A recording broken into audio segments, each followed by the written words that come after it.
चैम्बूर घाटला के Amarnagar SR के लोगों ने developer के खिलाफ किया आंदोलन।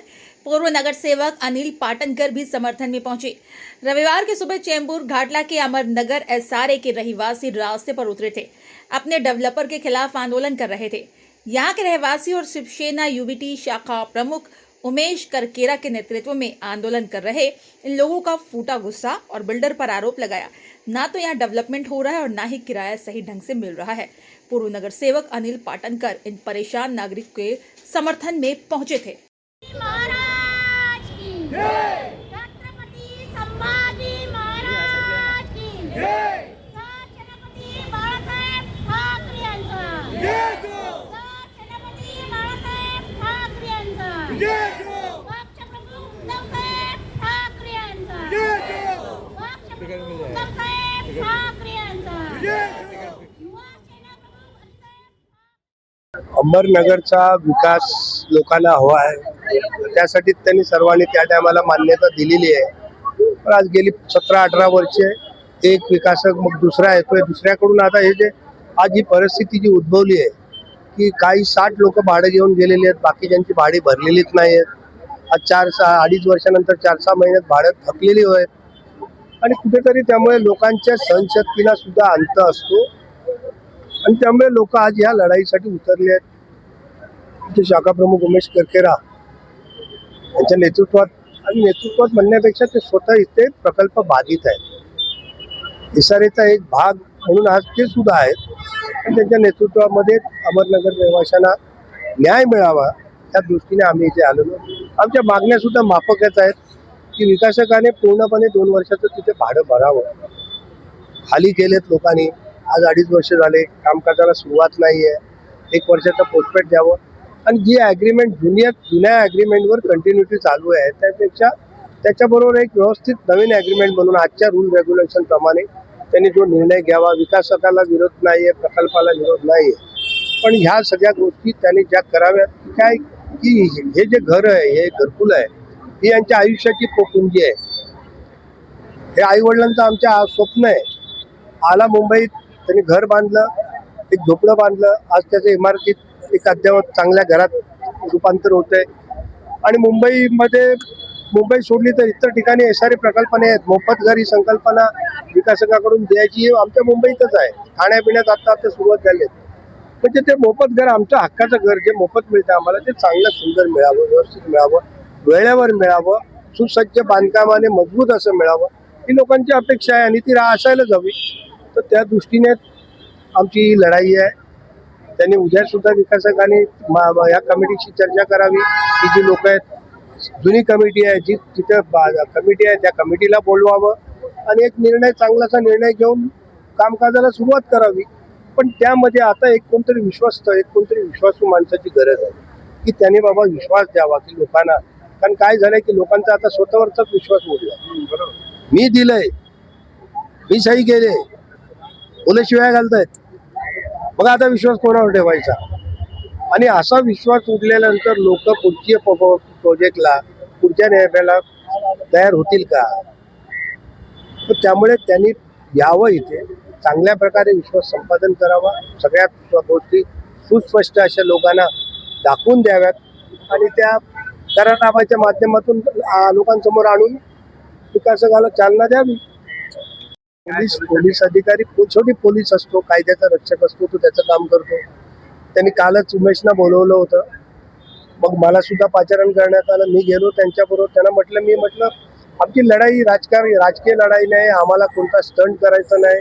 तुम्ही म्हणता आंदोलन आम्ही केलं, आम्ही मोर्चा काढला, मध्येच अडवतील, आम्हाला पोलीसवाले घेऊन जातील, नंतर कधीतरी नोटीस येतील कोर्टात केस उभी राहिले म्हणून, वैयक्तिक जात जमल्यावर तुमची सुटका केली, आता कोर्टात लढा। पण ह्यातून आमचा प्रश्न सुटणारा नाही।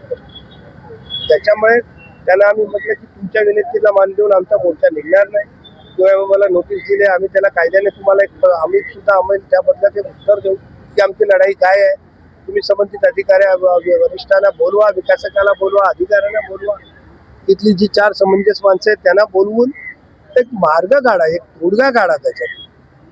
कारण जर इथे ही राजकीय लढाई असती तर आम्ही मोर्चावर ठाम राहिलो, स्टंट करायचं असतं तर आम्ही पूर्णपणे मोर्चा केला असता, मग आम्ही विरोध केला असता, पोलीसवाल्यांनी आम्हाला उचलून नेले असत्या, तुमच्या सगळ्या चॅनलने दाखवलं असतं, लोकांमध्ये हमदर्दी आमची सहानुभूती वाढली असती. आम्हाला ते काम नाही करायचं, आम्हाला लोकांसाठी खरं काम करायचं, योग्य काम करायचं. घ्या तुमच्या मार्गदर्शनावर, तुम्ही लीडर, तुम्ही बाप बना, तुम्ही निर्णय घ्या, पण आम्हाला न्याय द्या. बघा, एक माझं तर म्हणणं असतं, मी पहिला मला सुधरवायचं, मी माझी दिशा योग्य करायची आणि मग पुढे जायचं. आज पुढे जायला मार्गदर्शक म्हणून आमच्याकडे मशाल आहे. तुम्ही ज्या पंथ्या वाटून, हजारो पंथ्या वाटून जे काही दिवे लावून चाललेले आहेत ना, ही लोकांच्या डोळ्यात धूळफेक आहे, कुठेतरी थांबवा. आज शिवसेना उद्धव बाळासाहेब ठाकरे पक्षाच्या वतीने आज आपण धडक मोर्चा सांडूच्या विरोधात घेणार होतो, परंतु कालच मला रात्री सिनियर साहेबांनी बोलून घेतलं आणि नोटीस दिलं होतं की तुम्ही ते मोर्चा काढू नका, कारण की अटीशर्ती रविवारी ते लोकांनी मोर्चाची परवानगी बंद केलेली आहे. परंतु मी ठाम होतो, मी बोललो साहेब मी मोर्चा काढणार, तुम्हाला काय करायचं तुम्ही करा, मी काय हटणार नाहीये. तर त्यांनी विनंती केली की ठीक आहे तुम्ही मोर्चा काढू नका, किमान तिथे थांबा आणि आम्हाला सुद्धा सहकार्य करा, आम्ही तुम्हाला सहकार्य करू. त्यांनी सांगितलं की आम्ही सुद्धा त्या बिल्डरला नोटीस काढून आणि 2-4 दिवसात आम्ही तुम्हाला तुमची बैठक लावून विषय ते संपूया. परंतु तुम्हाला सांगतो एवढा रोष अमरनगरच्या रहिवाशांचा आहे, म्हणून आमचे शिवसेना उद्धव बाळासाहेब ठाकरे पक्षाच्या वतीने आपण ह्या मोर्चामध्ये आपण ठाम राहिलो. ठीक आहे, आम्ही मोर्चा त्या घरापर्यंत काढला नाही, परंतु या 2-4 दिवसात जर बिल्डरनी परत उत्तर व्यवस्थित दिलेलं नाही तर मी तुम्हाला सांगतो शाखेच्या वतीने शिवसेनेच्या वतीने त्याच्या घरात मोर्चा निघणार. जसं त्यांनी आमचं घर तोडलं त्याचा सुद्धा आम्ही घर तोडू. त्यामध्ये आम्ही काही केसेस वगैरे बघणार नाही, शिवसेनेची स्टाईल आहे आणि आम्ही केसेससाठी घाबरत नाही. त्याचं घर तोडू. त्यानंतर सुद्धा SRA मध्ये सुद्धा हा मोठ्या संख्येने तुम्हाला सांगतो आज कमी वेळामध्ये आम्ही 200-250 लोक आलोत. पण जर नियोजन केलं तर 2-3 हजार पूर्ण घाटल्यातून शिवसैनिक रस्त्यावरती उतरतील आणि SRA मध्ये सुद्धा आम्ही घुसायला कमी करणार नाही. मी सुद्धा घर तोडलंय, माझा स्वतःचं घर आहे. आम्ही एक विश्वासाने घर तोडलं की बाबा आज बिल्डर उद्या SRA मध्ये लवकरात लवकर पैसे वगैरे भरून तो प्रोजेक्ट करणार. त्यांनी आश्वासन सुद्धा दिला होता. मे मध्ये सुद्धा तुम्हाला माहित आहे की मेच्या ह्याच्यामध्ये सुद्धा मी त्याला सूचना केली होती की आम्ही उपोषणाला बसू. पण त्यांनी बैठक घेतली, त्यांनी आम्हाला बोलवला, सोसायटीच्या रहिवाशांना आम्हाला सर्वांना बोलून त्यांनी आश्वासन दिलं की सप्टेंबर पर्यंत आम्ही SRA मध्ये पैसे भरू आणि लवकरात लवकर हा प्रोजेक्ट करू. आज डिसेंबर झाला, सप्टेंबर मध्ये पैसे भरला नाही, तो विषय साईड मध्ये झालेला आहे. परंतु जे 5-6 महिन्याचे भाडे सुद्धा त्या रहिवाशांना दिलं नाही. मोर्चा काढणार आहे म्हणून काल त्यांनी परवा भाडे दिले. त्या अगोदर 10-15 दिवस आम्ही परत बैठक घेतली तेव्हा त्यांनी 2 भाडे दिले. असे तो 1-2 भाडे देतोय. जर तो भाडे देऊ शकत नाही तो SRA कसं काय करणार? त्या गोष्टीचा आम्हाला खरा एकदम धक्का बसला. म्हणून आता आम्ही हा मोर्चाच्या स्वरूपात आम्ही त्याच्या घरात सुद्धा मोर्चा काढणारच आहे.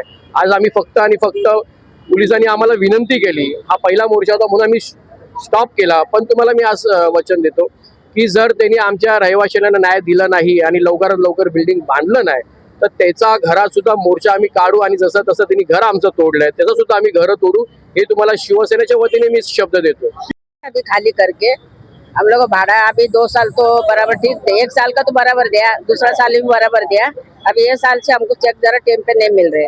प्रॉब्लम क्या फेस कर रहे हैं? अभी क्या मालूम वो लोग सोसाइटी वाले मगर कहते सब तो ऐसा कभी भी बुला के देते हैं ऐसा भाड़ा गिरा. क्या मांग करेंगे? क्या अभी क्या मांग करेगा? नहीं तो हमारा घर बांध के दे दो, नहीं तो जो है उनका कुछ न्याय लगा दो, उनका इंसाफ करो. कुछ क्या है वो लोग क्या मांग रहे क्या नहीं मांग रहे उनको जाके पूछो.